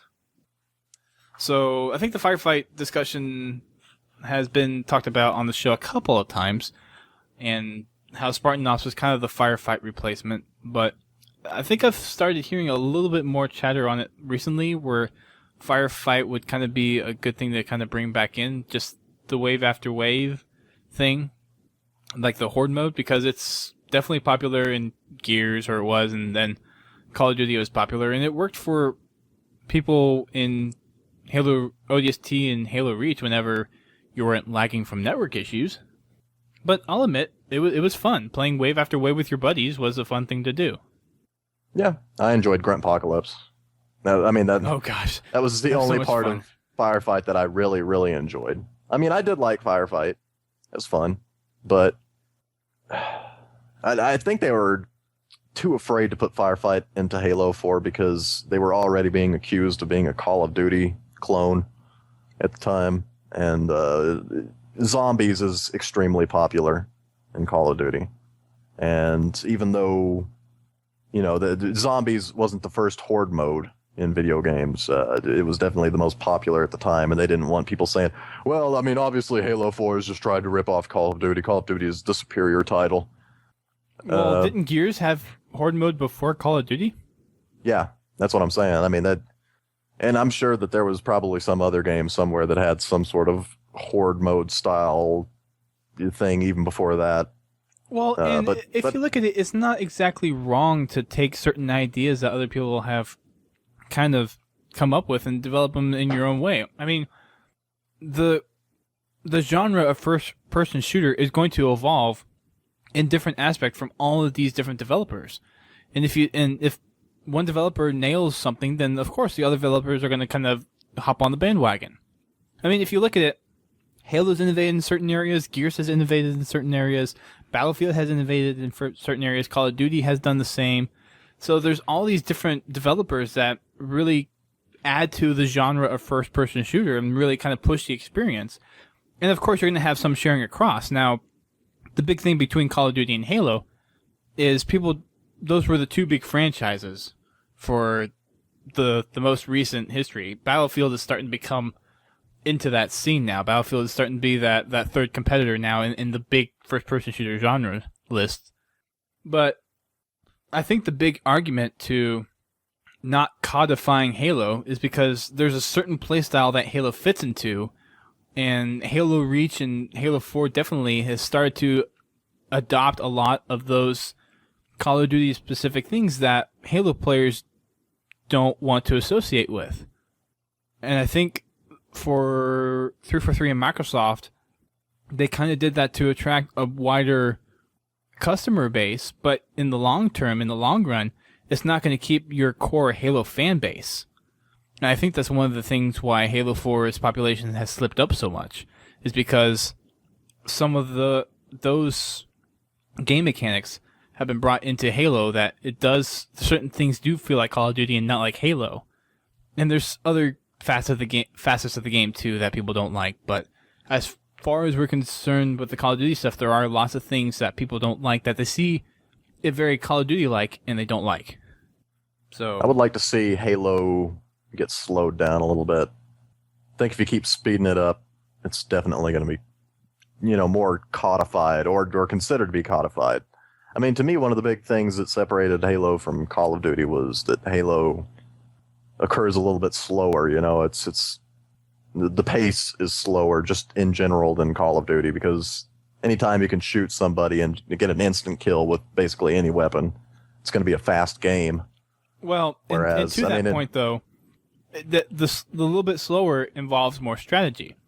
And if you look at some of the past Halo games, before Halo 4 and before Halo Reach, there's a lot more strategy involved with the multiplayer than there is now. It's a little bit more fast-paced. You don't have as much time to think about it. And the strategy, you have to think of more ways to kind of outclass somebody. And I think that introduces a little bit more steeper learning curve. And they've tried to kind of null that out to where it's a more fun experience across the board for anyone that picks it up and plays. But it's kind of that steeper learning curve once you get up towards the really good players that I think kind of helps define the Halo experience. The learning curve really isn't there, though. I mean, there are a lot of games with a learning curve. But if you can point a reticule at somebody and pull the trigger on your controller, you can play any Halo game in the entire series. That's all it takes. But I mean, as far as strategy and things, that's something that nobody, really goes into any game and automatically knows the best strategy. The strategy is something you have to develop over time, and that's why it's just more satisfying. I mean, Halo 4 happened so quick that you never feel like you executed an extremely satisfying, strategy. Well, and if you think about Ordnance too, that takes away so much strategy because you don't have the weapons on the map anymore or timing certain weapon spawns. And of course, AGL has gone through and made their own game types and stuff, but when you throw that as kind of like the de facto game type, at least when it was when Halo 4 launched, then you have all these people that are like, Halo 4 is not a balanced system anymore. It's broken in terms of what a Halo game was. Now, it's very much COD-like in that you have the care packages and you have the kill streaks that you can use to help bump your kill score, but that's completely against the mantra of Halo. That's not what people are used to in the Halo game. If they put kill streaks into Halo, it's over. Just game over for the entire franchise. If I ever get an advantage for being better at somebody at Halo than they are, it's over. In my opinion. You get better at Halo because you have better strategy. No, that's what I'm saying. If I'm a better player, then that should be not based off the equipment that you have, based off of your strategy. It's kind of a stupid idea, and that's why they introduced the death rewards or whatever, the death perks into Call of Duty, because it's a crazy concept. You're giving people who are already whipping somebody's in a game type and giving them even more tools to whip with. It makes no sense. Right. I mean, when I win a match of Halo, I generally feel like I earned it. Like, there were no specific advantages in my favor at all. I just won based on my skill. I was more skillful than the other guy. Right. I generally win a Halo match with a clean conscience. Yeah, and Call of Duty can be so random. I want to feel like in a Halo match, I'm planning and executing those plans more often than I'm simply just reacting to whatever's happening around me. In Halo 4, it's so fast, you're just always reacting. There's always something new to react to. The random spawns, that's reaction. When you know where weapons spawn, you can plan and execute a plan. When you don't know what's going to spawn or what's going to pop up or whatever, you just react to it. And I don't enjoy that. I enjoy planning stuff out. I mean, right. You look back at Halo 2, you could come up with some crazy plans, and you could execute those plans, and it would feel great. Especially in objective game types. That's why I loved objective so much, because that gives you even more chance to plan. Yeah, and it's kind of one of those facets of Halo that I think people see as kind of it left Halo 4.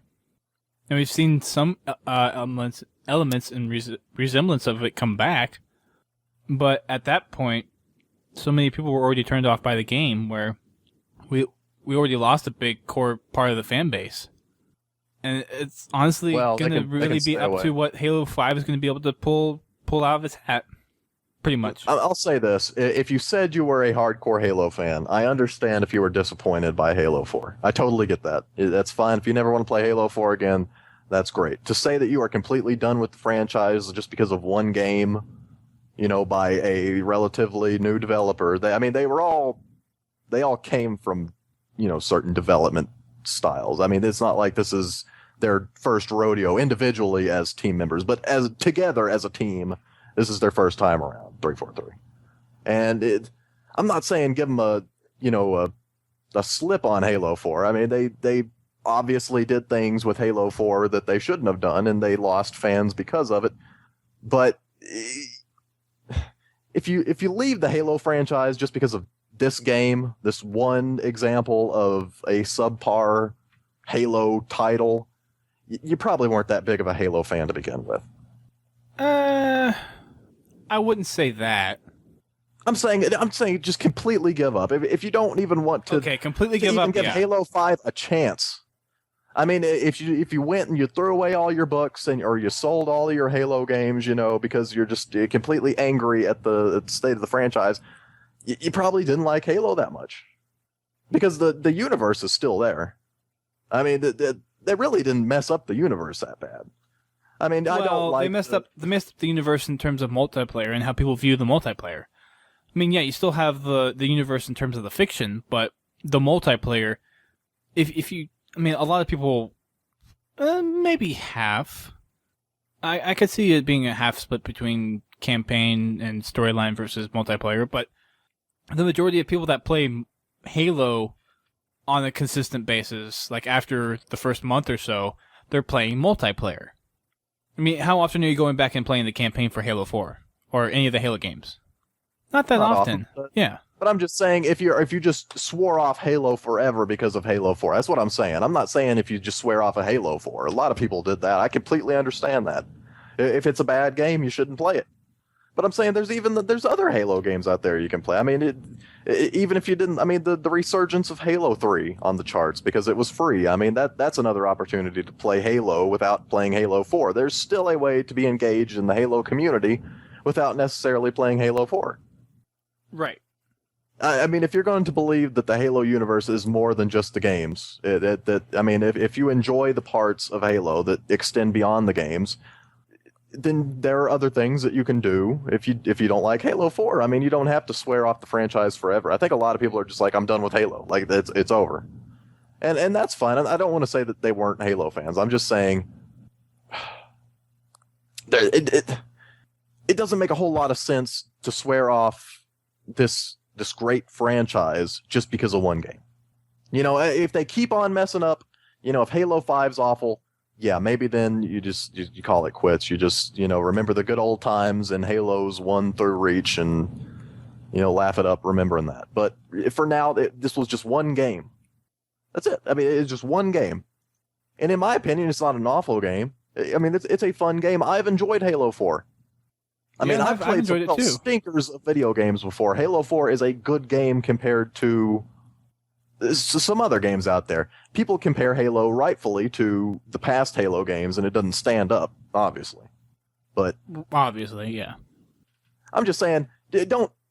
I'll retract it. That was wrong. If you swore off of Halo, there's a chance that you were a super hardcore Halo fan, and you were just so mad at this one that it just broke your spirit. But don't swear off of Halo, the entire franchise, just because of this one game. Give it a chance. We're entering a new generation of consoles. It's a brand new area here. We're entering the new frontier. Yeah.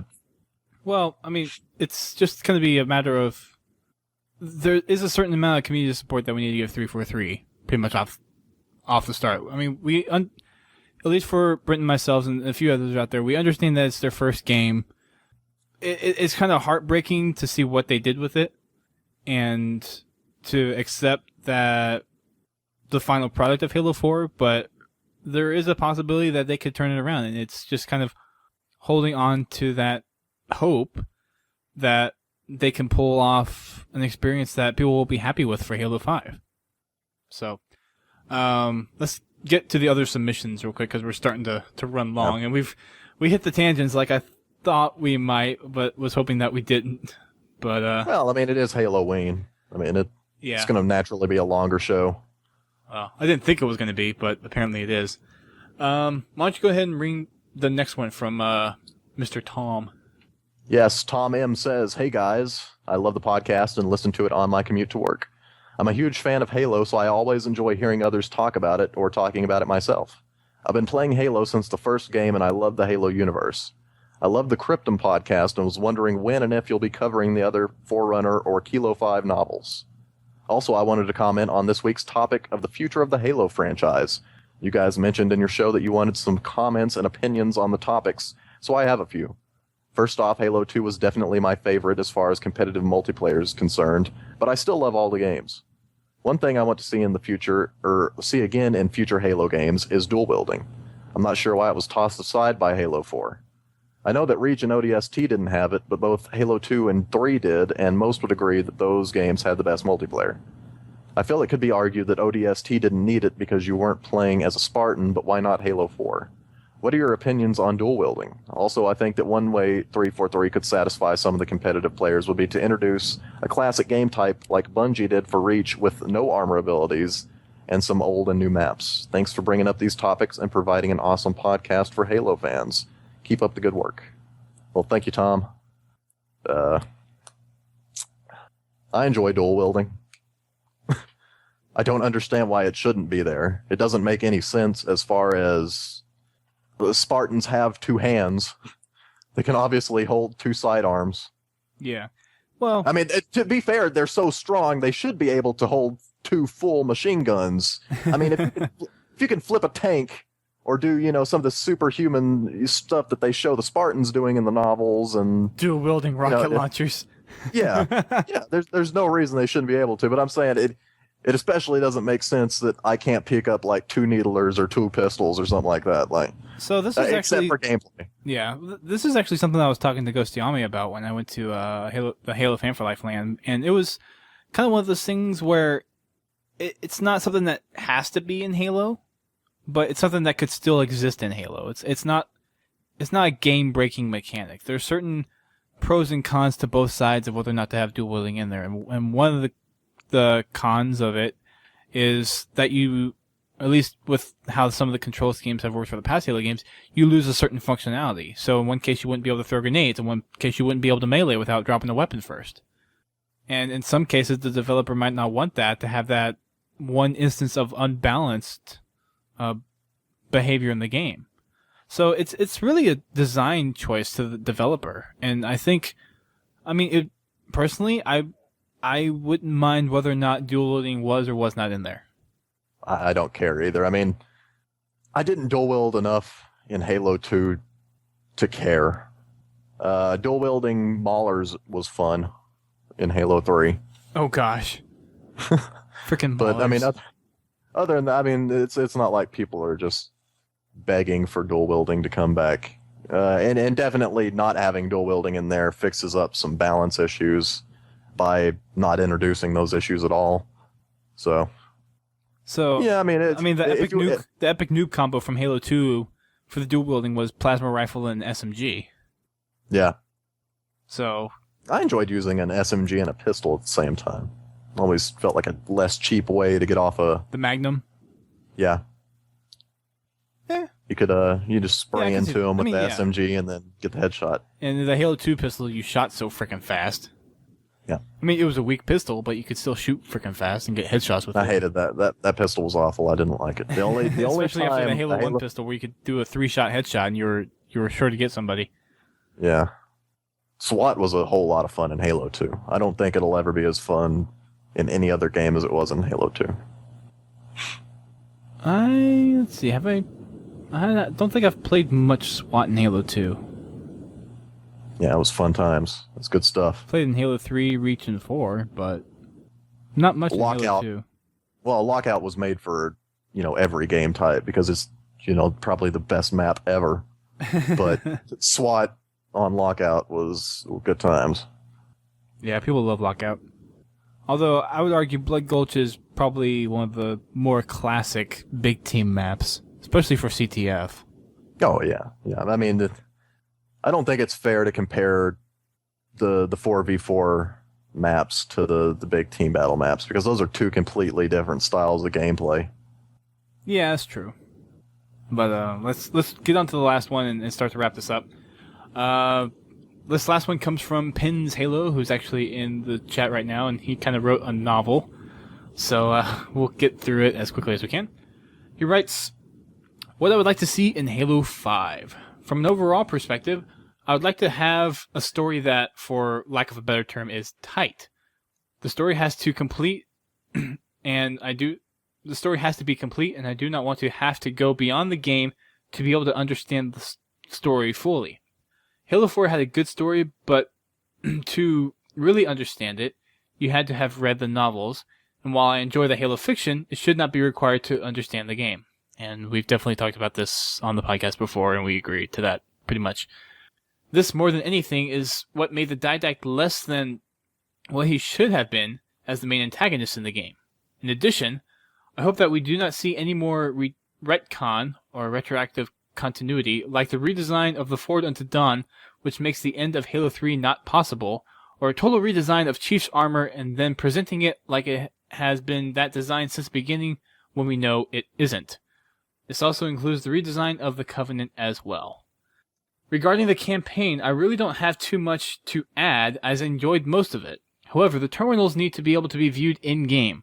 There's no reason that we should have to go outside of the game to view something that would help explain parts of that game. Also, while the quick time events might be appropriate for some things, they should not be included in a boss battle like it was with the Didact. I also would have loved to see Spartan Ops come back. It was a great way to keep me involved with the game and to have a valid storyline built off of the campaign. There are so many possibilities with this for games and other parts of the Halo universe. The one thing that I hope though that is blah blah blah is that they fix the problem with the matchmaking lag found in Spartan Ops, as that can make it almost impossible to play. The wish list for multiplayer matchmaking is huge, and there are things we are all aware of, but for the biggest things for me would be in-game ranks / CSR, and a social ranked playlist. And a social and ranked playlist. All of the infinity drops, custom loadouts, armor abilities, and traits can be used to their fullest in the social playlist, so when everyone wants to just play and have fun, they have a place to go. The ranked playlist would be what most people would not use loadouts and armor abilities would be pickups. I would also include one pro-style game type in each of the game selections where you would have the option for things like no sprint or D-scope. A few other items: some type of game beta that has some type of public visibility and ability to leave feedback. I would leave sprint as part of the game. While I understand some of the arguments against it, I think that games have to evolve and add things if they want to stay fresh, and this is one of those things that should remain. I would have a DLC map playlist so people who spend the money on the downloadable content don't feel like their money was wasted purchasing maps that were only featured for a short time. Also, I would not make a DLC required for any of the base game types. Number 4, increased strength of grenades. Number 5, increased strength of vehicles. Number 6, return of theater mode across the entire game. For Forge, I would like to see the full Forge palette available no matter what game type you are building for a map for.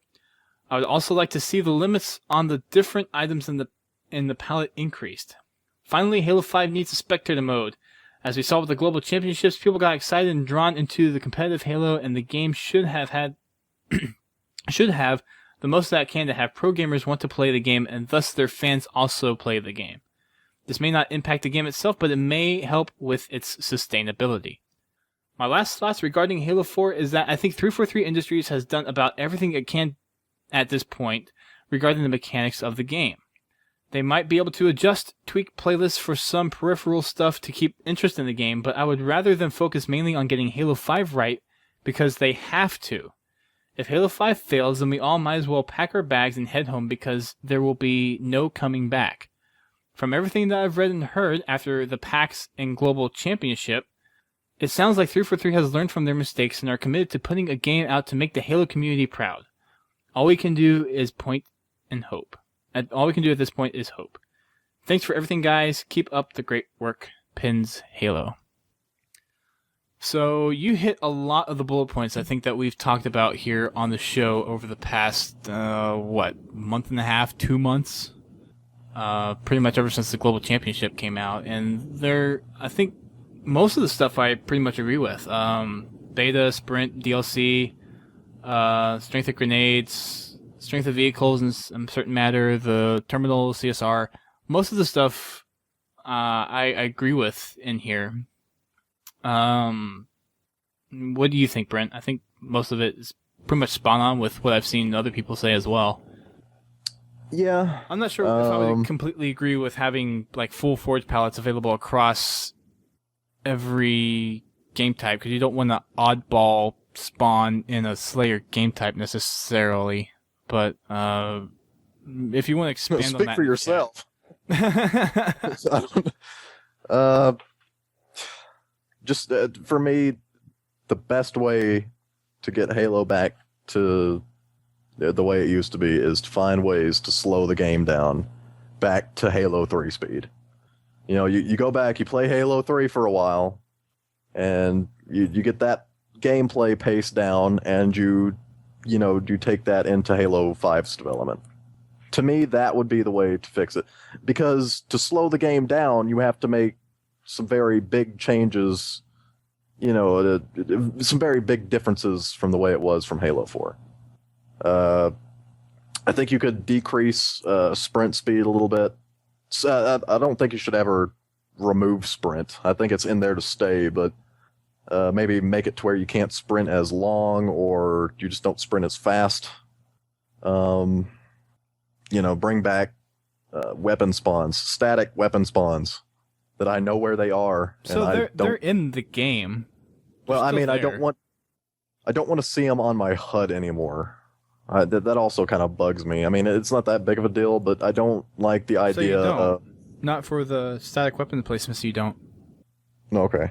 I thought that if they just showed up, I thought that the icon was always there, even if it was. No, that's just for ordnance. That is only for ordnance. All right. So I mean, I just hate those icons on my screen. Like, it's already cluttered up enough. I don't like seeing those. I like to have a very kind of natural HUD.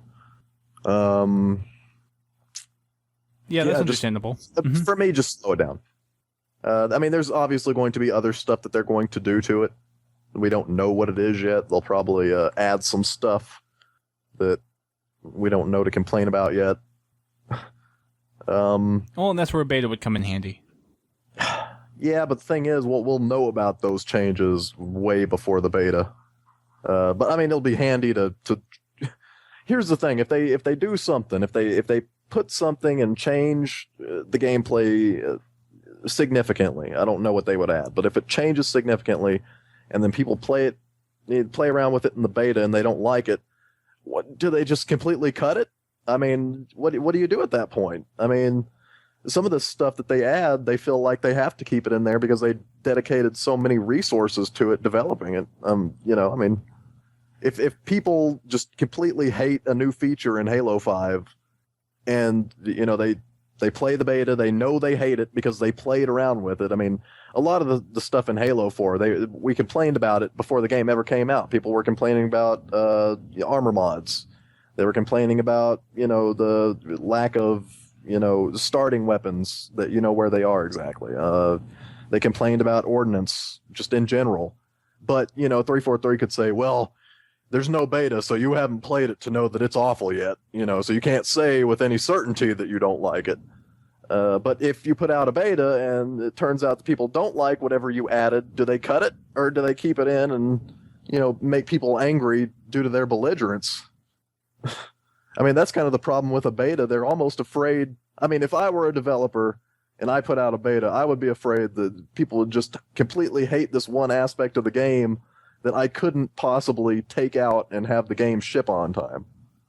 I think at this point, though, for Halo, the benefits outweigh the consequences. Oh yeah, the benefits would, but from a developer's standpoint, first of all, betas cost money. That's just a fact. Yeah, Well, yeah, but I mean, look who's backing them, honestly. oh yeah, but that's what I'm saying. Microsoft is stingy. They got a lot of money. They don't like spending it. Uh, I don't know. There definitely needs to be a beta, if only for my enjoyment. But I can imagine a beta is a very scary thing for a developer. Yeah, I would imagine so, but I think at this point, it's going to be more helpful to have people kind of get back into the swing of Halo than not having a beta. Also, it needs to be available to the most number, like the greatest number of people, Yep. if they want to get those old Halo fans back. Because if you swore off Halo from Halo 4, you're not going to go out and buy, an advanced copy of Crackdown 3 to play the Halo 5 beta. I mean, chances are you're just not going to play in the beta at all. They need to make it very public, very accessible. If you want to be in the beta, you can get in the beta. It'd be interesting if they made Titanfall the Halo 5 beta access. That'd be interesting. It seems a little pointless, Since though, because Titanfall is you're gonna... now exclusive on the Xbox One. First of all, I mean, that's a competitive... I mean, it's a competing game. It's an exclusive, but it's still a competing first-person shooter title. I mean, in the marketplace, people are going to have to make a conscious decision to either... they're either going to buy Titanfall, or they're going to buy Halo 5, but a lot of people don't got the cash to buy both at the same time. Well, Halo 5 would be coming out after Titanfall. Yeah, but, I mean, assuming Titanfall is the It was end-all... just a hypothetical. It was just a hypothetical. Yeah, I know what you're saying. To me, it would make more sense to attach it to a game that they don't think is going to sell well, because that's what they did. I mean, that's the reason they attached it to Crackdown. There wasn't a whole lot of interest in Crackdown. I mean... I thought it was Shadowrun. I think it was both. I know for a fact Crackdown was one of the games they tied it to, because that's how I got into the Halo 3 beta. Oh, okay. So it must have been both. Yeah, I think it ran concurrent. You could either get Shadowrun or Crackdown. Okay. But yeah, those were both games that they didn't think were going to sell very well. And so they tied the Halo 3 beta to those so that people would buy them. If you attach it to Titanfall, I mean, there's not going to be a lot of people saying, well, I wasn't going to buy Titanfall before, but, this Halo stuff is a big deal. Yeah, I guess that's true. It would make a lot more sense to attach it to some. But with how the community views Halo right now, I mean, would people really go and buy a smaller title game to go play the Halo beta? Yeah. More people. I mean, it costs nothing to attach a beta code to a copy of a game. I mean, the benefits far outweigh any cost that would have to, be accounted for in that. I mean, it's literally just manufacturing codes and putting the code into the box that comes with the disc. That's it. Well, yeah, so why not do that with Titanfall? Because you're probably bound to hit a wider audience. Well, I'm saying if you're going to use that method to sell a game that isn't very popular, if you attach it to Titanfall, people are going to buy Titanfall instead of the other game, because why wouldn't you? I mean, Titanfall is a great title. Why wouldn't you just buy that and get your Halo 4 at the same time concurrent, instead of whatever they attach it to, My Little Pony Friendship is Magic, Bone, X-Bone. I have no... Yeah, I don't think they're going to attach it to a game like that, no, first of all. They probably wouldn't. It's probably going to be like, here's a website. Independent beta, like... I would think. Just sign up at the Waypoint forums or something, and they'll send you a code when it comes around. We'll see. Or Halo 4 or Halo 5 pre-orders. That's another thing. Hit the big communities, though. Yeah. Yeah, I guess you could pull what Destiny's doing and do the pre-order thing. That tends to be a very popular beta thing nowadays that I'd completely forgot about. The pre-orders. Yeah. Well, Destiny's doing that. I don't like pre-ordering games. I mean, first of all, you really don't got to pre-order games anymore. There was a time when, manufactured shortages would occur where they would only send out a certain number of copies of a popular game to somebody just to say, well, we're sold out, to make it look like it's really, really popular. But nowadays, with major game releases, they don't do that. I mean, they put out enough copies to where if you want a copy on day one, you can find it somewhere. It's going to be at Walmart or GameStop or so, but they got plenty of copies. So, I mean, pre-ordering a game to make sure you get a copy on day one isn't really necessary anymore. It's necessary on stuff like, a console pre-order. If you haven't pre-ordered an Xbox One yet, you probably won't get one on day one unless you start camping out now. So, yeah. I mean, it's real. I mean, I thought about it. Like, if I wanted to get an Xbone, how soon would I have to start camping? Like a week out? Well, would I have to? I mean, I pre-ordered it, and a lot of people have pre-ordered it, so they're kind of expecting it on their doorsteps the day release.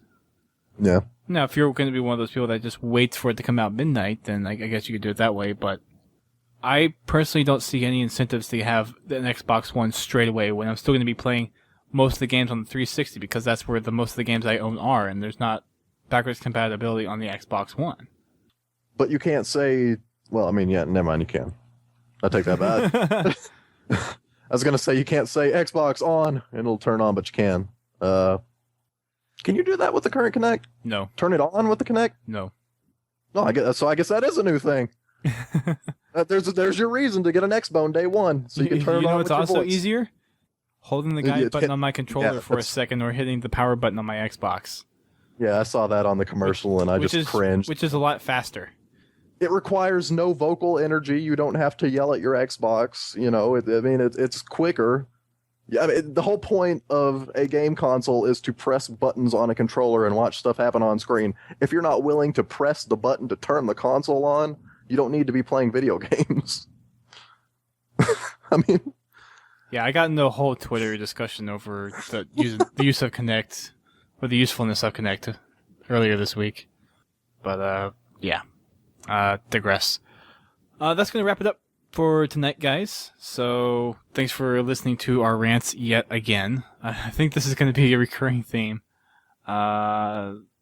Might try to crack down a little bit on how far deep into we get into some of these discussions, because I bet at this point sometimes we just sound like a broken record on repeat. So, I'll try to kind of keep these a little bit under wraps in the future.